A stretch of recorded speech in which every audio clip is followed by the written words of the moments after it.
Rafa, talvez a questão do voto impresso seja a mais importante no país hoje. Mais do que reforma até administrativa, que é fundamental, mas só valeria para os novos servidores, e mais do que a tributária, que já veio cheia de críticas aí de setores importantes da economia. Por que eu digo isso? Né? Por vários motivos, mas o principal deles, o principal, é que uma parcela significativa da população, algo como um terço, não confia nesse sistema. E isso já é suficiente para exigir, para demandar uma mudança. Nós estamos falando da perda de credibilidade na própria democracia. Então vamos lá, o Brasil tem a urna eletrônica na sua primeira geração, criada a coisa como 30 anos atrás, né? Na época do tijolão, que era o celular, né? Na época de máquina de escrever ainda. Então, assim, nós estamos atrasados. Como é que alguém pode achar de forma séria que países como Alemanha, Estados Unidos, Canadá, França, Inglaterra não adotam esse sistema por algum tipo de falta de capacidade tecnológica? Estados Unidos, que mandou o homem à Lua na década de 60, não consegue fazer uma urna eletrônica nacional centralizada como a que temos no Brasil. Piada. Então é óbvio que as pessoas desconfiam. E aí o motivo não é à toa, né?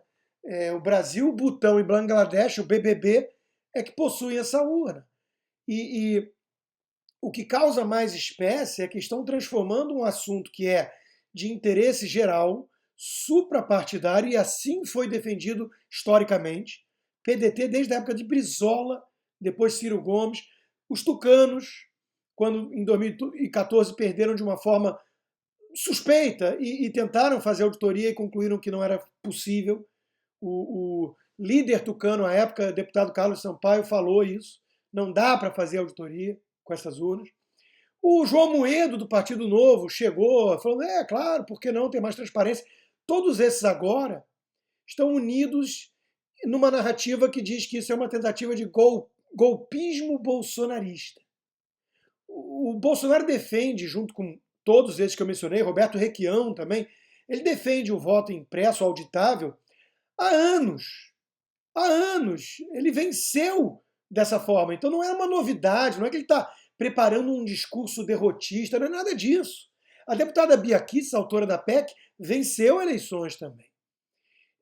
Especialistas estão sendo escutados, o relatório de mais de 100 páginas do deputado Felipe Barros mostra isso, quase 30 especialistas unânimes ao constatar que essas urnas não são auditáveis e seguras. Não são. A urna não tem acesso à internet. Os técnicos responsáveis pela programação, sim.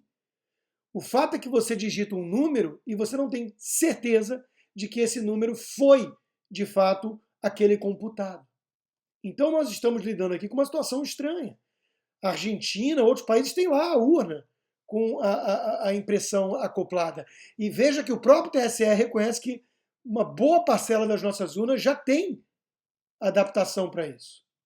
Então, é o quê? O problema de 2 bilhões de reais numa democracia que gasta 3 bilhões só de fundo partidário? Claro que não é isso.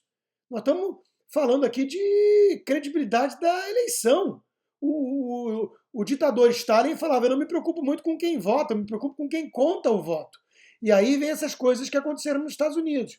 O advogado democrata, Mark Elias, sugeriu, por conta da pandemia, alterar o mecanismo de votação para esses votos massivos em correio, e isso gerou muita desconfiança. Aí, na hora de averiguar, tinha lá representantes dos republicanos vetados, barrados nas salas, janela de vidro com tapume para não poder ver de fora.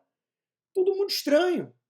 Então, assim, você provar a fraude em escala nacional, suficiente para reverter nas cortes supremas um resultado eleitoral, é um desafio e tanto. O Trump não conseguiu.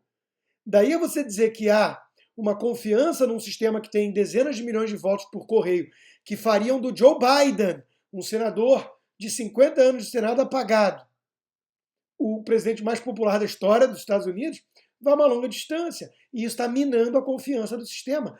Muitos aqui consideram que, no mínimo, as eleições foram manipuladas, foram rigged, né? Foram distorcidas pela mídia, pelas redes sociais e pelo sistema, que tornou uma exceção uma regra. Para que tem o voto por correio? Para militares, pessoas que estão em trânsito, viajando, não para votar todo mundo, de repente, por correio e representantes de partidos colhendo os votos em casas. Não, deixa que eu mesmo voto no correio. Coisas muito estranhas, porque o sistema americano depende da boa-fé. Ele é calcado na bona fide. Ele não parte da premissa que todo mundo é picareta, que todo mundo quer passar a perna no sistema. E o problema disso é que, eventualmente, os malandros se adaptam. E hoje em dia eu vejo malandro demais para otário de menos, pelo menos no Partido Democrata. Aprenderam, né? Tiveram bons gurus, como Saul Alinsky, que foi o guru, mentor do Obama e da Hillary Clinton. Então, tudo muito esquisito aqui. E não resta dúvida que o sistema eleitoral sai enfraquecido hoje. As pessoas estão desconfiadas de que houve algum tipo de treta. Então, no Brasil, é muito esquisito, para dizer o mínimo, você vê os ministros do TSE, que já é uma jabuticaba brasileira, fazendo campanha com tanta voracidade como eles têm feito.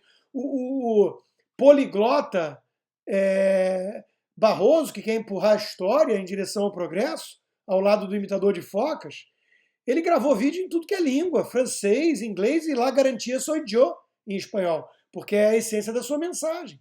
Confie no sistema. Eu estou dizendo que ele é crível, que ele é sólido. Aí eles exigem a prova da fraude, ao contrário. Você que tem que provar a lisura. Como é que você vai provar a fraude se você está dizendo justamente que não dá para auditar? O voto é tão sigiloso que é sigiloso até para o eleitor. Então, é muito estranha a articulação desses ministros. Jantar articulado ali com lideranças partidárias que depois esvaziaram na comissão os parlamentares alinhados com essa pauta. Trocaram nomes.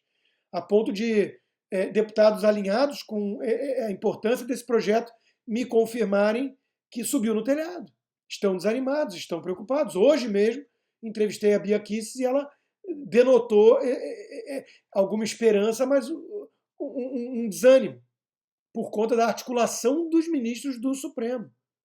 Que tipo de postura é essa?